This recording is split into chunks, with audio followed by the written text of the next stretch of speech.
Hi everyone, I'm Ben from the Merrimack Public Library, and this is If You Know You Know Kitchen Survival. It's been pretty chilly this week, so today I'm going to show you how to make chicken noodle soup. This is a great recipe for if you're feeling under the weather or you're just a little bit chilly and want something comforting to warm you up. And it's a pretty simple recipe, but still way better than the stuff from a box. So let's get to it. Alright, so here we have the ingredients for our chicken noodle soup. We're going to need some chicken, obviously. So I've got some boneless, skinless thighs here. If you'd rather cook with chicken breasts, that would work just as well. Or if you don't feel like cooking your own chicken, you could get some pre-made rotisserie chicken, and that would go really well with this too. But we're not going to do anything too complicated here, so even if you're a novice with cooking raw meat, it'll be no big deal.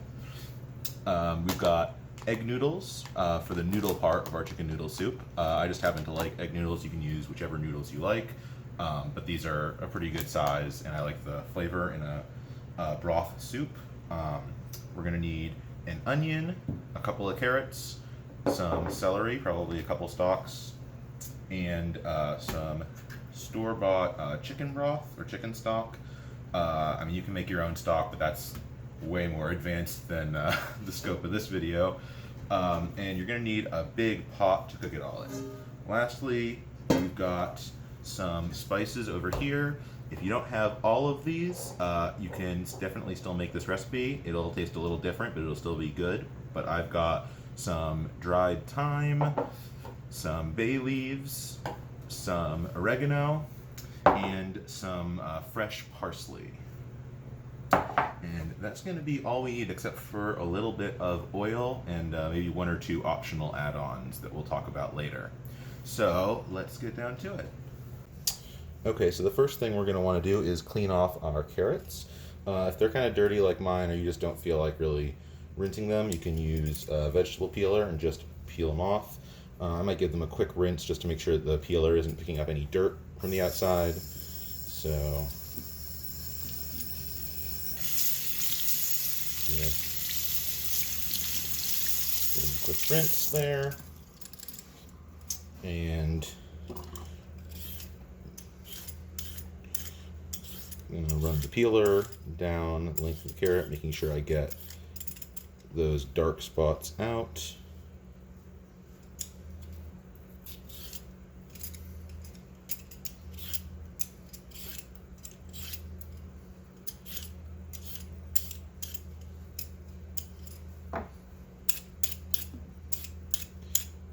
Easier to do this if you aren't trying to hold a second carrot at the same time. Pro tip. Alright, and that looks clean. Alright, so we've talked about knife skills before. I've got just a big standard kitchen knife here.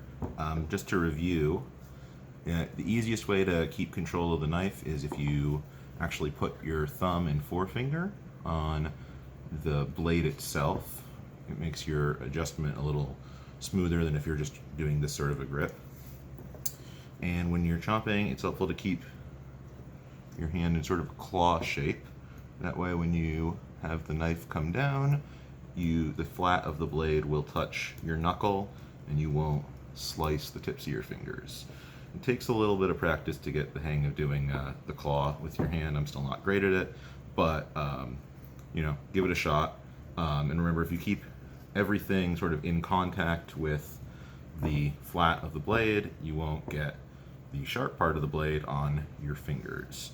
So to start with these carrots, just going to trim the ends off, and then I'm going to, these are pretty small, so I think I can do two at once.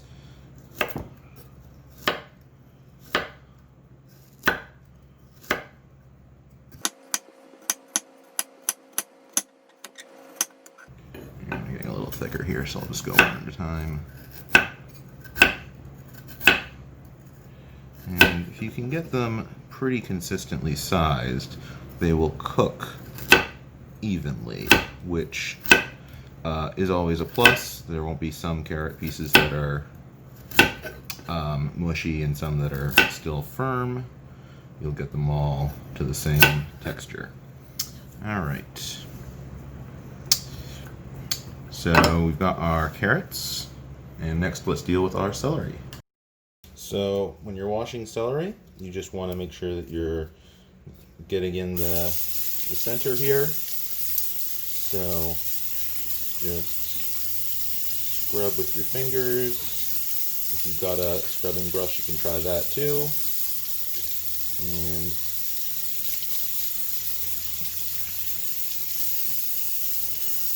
that looks good.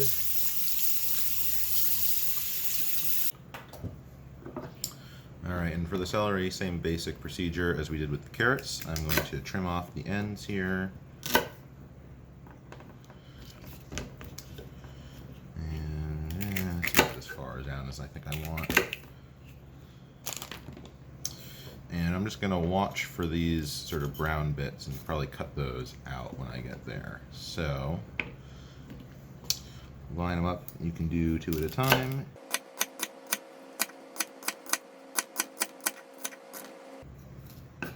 This guy's kind of funny shaped, so he's not laying as flat as I'd like, but we will manage.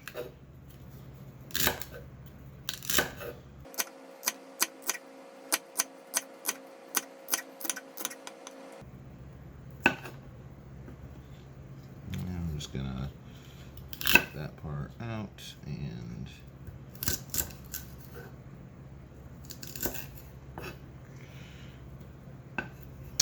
one of the things you want to watch out for with celery is make sure you're getting these edges so they don't stick together.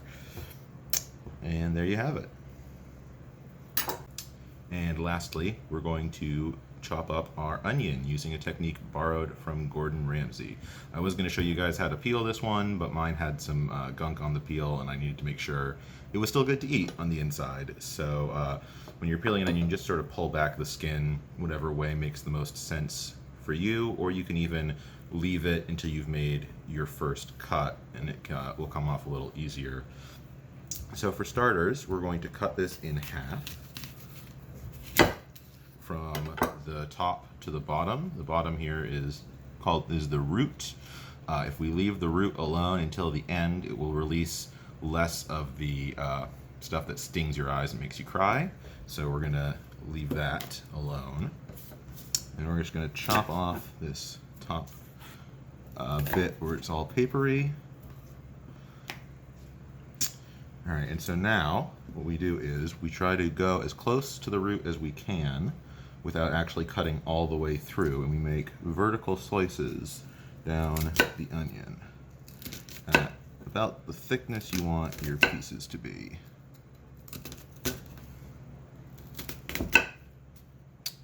We're not cutting all the way through.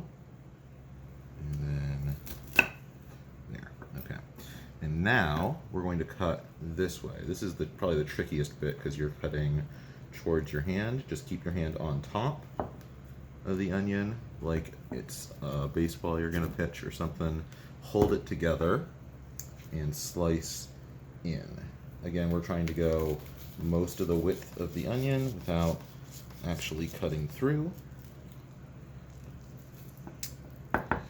And if your onion's pretty tall, you can do another one on top. And then we're just going to go straight down like this. And your onion will just come apart into lots of pre-chunked pieces. It gets a little tricky as you get down to the end, and then right when you're right at the base, you just chop off the last ones. And all you have is the root, and I'm still fine on the tear front. Sometimes you need to pull these apart a little, but they're already sliced into good sized pieces. And then we just repeat the same thing with the other half. Go almost all the way through.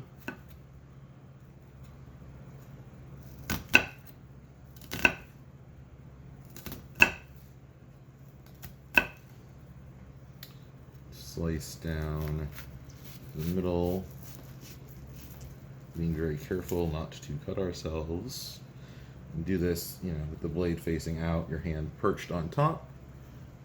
You can't really see my arm. I've got my arm lifted up so that if the knife comes through, it will go this way, and there's nothing of me is here. My whole arm raised way over the level of the knife. And I think I've said before, but it bears repeating, a sharp knife is much safer to use than a dull knife because you won't have to push as hard on a sharp knife. So if you slip, you won't have a lot of force behind the blade, and it won't, like, you won't accidentally follow through into a whole bunch of stuff. You're actually just less likely to slip in general. If you're putting more of your, strength and weight into it and your hand slips, that's when you can accidentally hurt yourself. All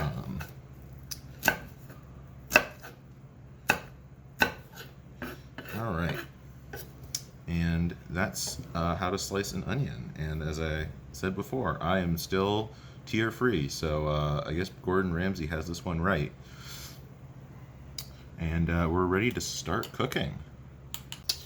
All right, so I've got my soup pot here.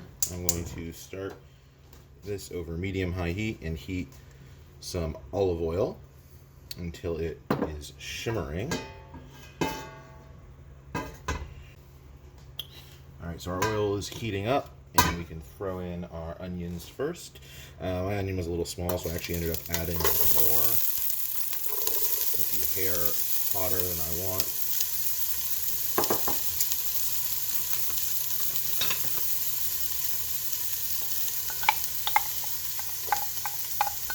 So I'm doing the onions first because I want them to sort of meld into the soup a little bit more, whereas I want the celery and carrots to keep a little bit more integrity and still be a little bit, have a little bit of firmness to them perhaps when we're done. So we're just going to give these guys a minute until they've started to soften and turn translucent around the edges. We don't necessarily want them to pick up any color though. So if they start browning, you should reduce your heat some.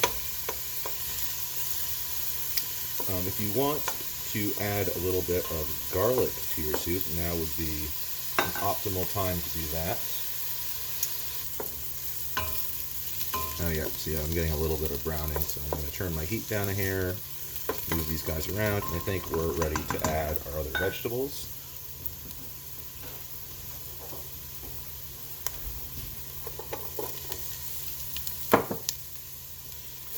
And we want to give these a good stir, give them a minute or two to start to soften up.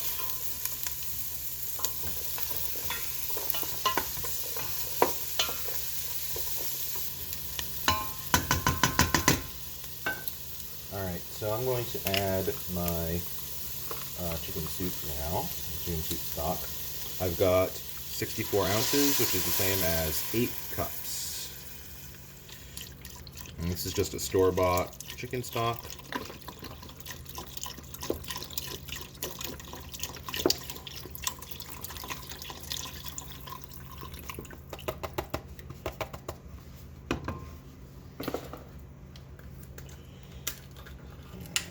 Second pack, which is also 2 boxes. Whoops. You want this to pour rather than glug. I'm sure there's a technique for it, but I'm not 100% sure what it is. I guess a shallower angle seems to be the trick here.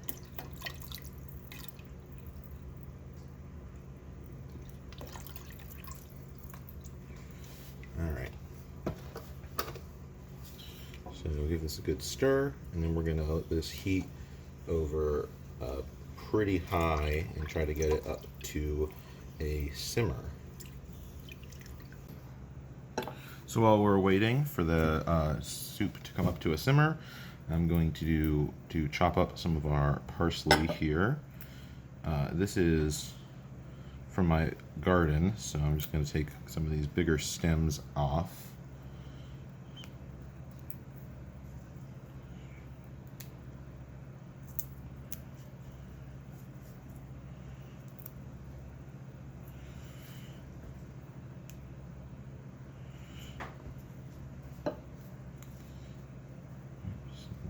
this little dried out bit out. Alright, and then one trick for doing a rough chop of fresh herbs, you can sort of fold it up into a little parcel and then run your knife through that.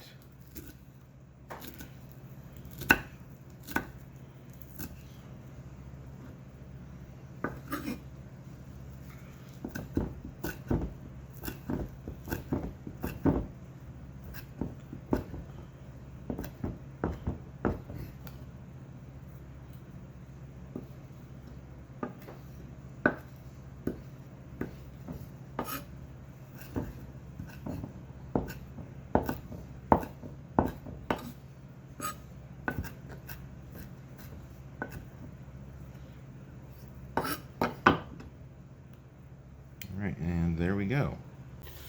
Okay, so we've got our soup up to a simmer, really more of a boil. So now that we've gotten to a rolling boil, we can add our chicken. We're just going to throw these straight in.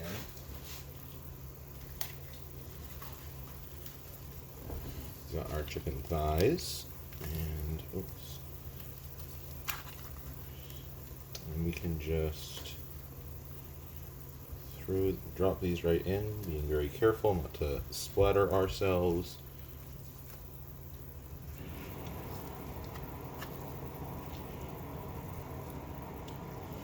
I'm going to go with 3 here. I think that should be what? Yeah, it's about a pound. That should be, I think that looks about right for this amount of soup. Always wash your hands off after you've been handling raw meat.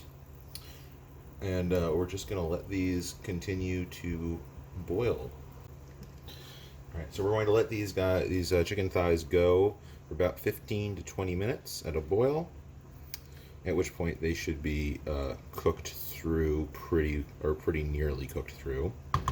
So the reason we're going with chicken thighs here is that dark meat is going to stay a little bit more tender and juicy in a soup because we're going to be cooking it for kind of a long time. But chicken breast will also work. It just may end up a little bit tougher in the final soup. And the reason we went with boneless, skinless chicken thighs is we don't want the extra fat from the skins. And the bones would make them take longer to cook. You could definitely do this with bone-in chicken thighs and just shred the meat off, and it would be fine. It would just be it would just make the cooking time a little bit more difficult.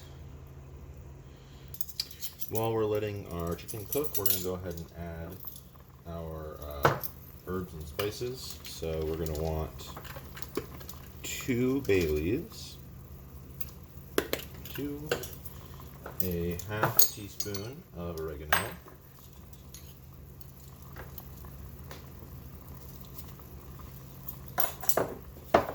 and a half teaspoon of dried thyme. If you're using fresh instead, you can go ahead and use, you probably want to use twice as much as a full teaspoon, which holds true for pretty much any dry versus fresh herb or spice. Fresh is not going to be as potent in the same amount of volume because it's still got some of its moisture in there. So go by about half or half the amount if you're using dried instead of fresh, or if you're using fresh instead of dried, double the amount. Alright, so after you've let your chicken go until it's about cooked through, you're going to want to pull the chicken thighs out and set them aside for just a sec. If your vegetables are getting a little too soft at this point, you can turn off the heat. And we're going to shred these before adding them back in. Alright, so to shred the chicken thighs, just to take 2 small forks and pull them apart into roughly bite-sized pieces. If your chicken's not cooked all the way through, it will be a little harder to shred, but it'll still cook the rest of the way in the soup when we add it back in. So you don't have to worry about that. But mine looks like it's pretty well done through. So I'm not too worried about that. You can also cut your chicken into cubes or something like that, but I think this is going to be a nice texture for this soup. So we can throw this back in our soup. Oops, that's not quite coming out. Alright, so now we can throw our chicken back in, but before I do that, if you can see right here, we've got some fat that's risen to the surface that I can just skim off and get that out so we don't have a really greasy soup. Alright, and we can throw our shredded chicken back in.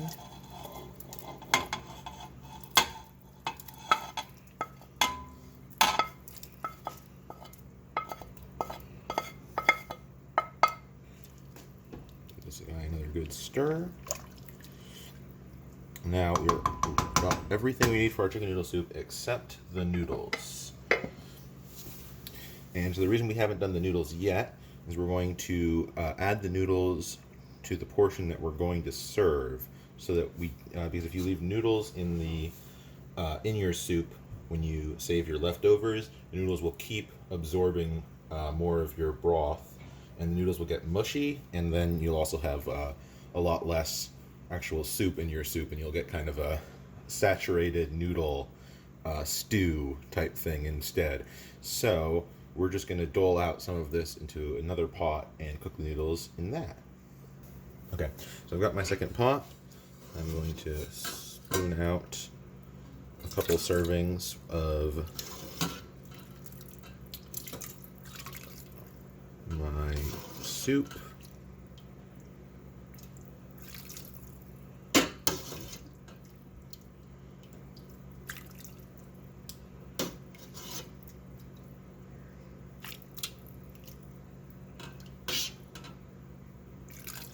And we're going to put this on over high heat and get this up to a boil so that we can add our noodles.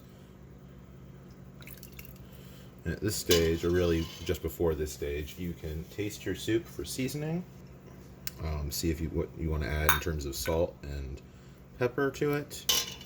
If you're concerned about cross-contamination or germs, you can always have a bowl or sort of a little or a spoon that's dedicated for tasting that you don't put directly into the soup. And mine might need a little bit of salt, but it's actually decently salty because these aren't really a low sodium broth mix. I'm going to give this a couple twists of black pepper and a good pinch of kosher salt. Another good reason to wait until the end is you don't know how the flavor is going to change over the whole cooking time. And also, if you're using like a store-bought rotisserie chicken, that's going to affect how salty your soup is too. So you should definitely wait until everything is assembled before you season with salt and pepper.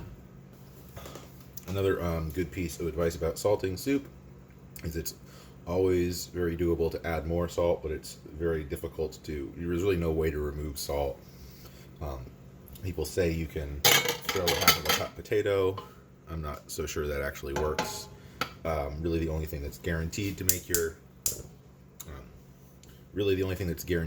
your soup less salty is to add more liquid to it that is not salty.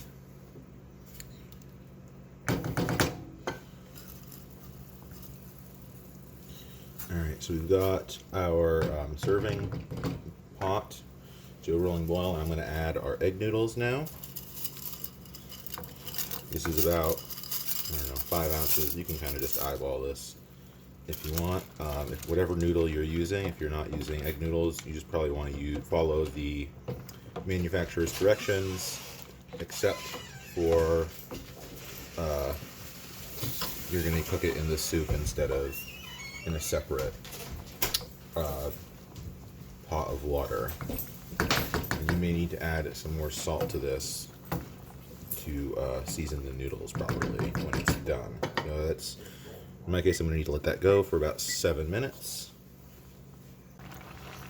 Alright, so once these have been cooking for however long the directions on your noodles say, you can taste it one more time for seasoning. This is a great time to add if you've got any extra additions you want to make, like maybe a little shot of lemon juice,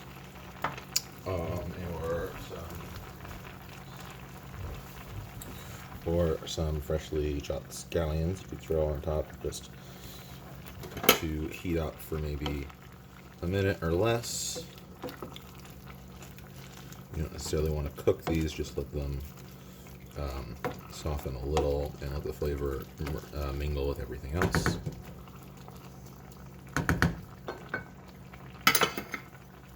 Give it a last check for seasoning.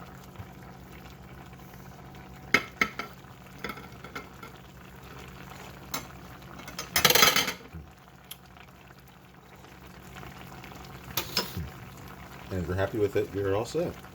So there you have it, a nice, tasty, simple chicken noodle soup. There's lots of ways you could experiment with this one. You could try throwing maybe a little grated ginger into the soup stock. You could saute a little bit of garlic with the onion.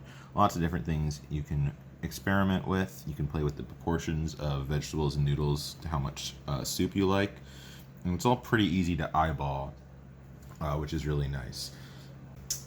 And that's how to make a chicken noodle soup. Hope you guys give this one a try next time you're in need of something warm and comforting, or just feeling like chicken noodle soup for whatever reason. Until next time, I've been Ben from the Merrimack Public Library. See ya.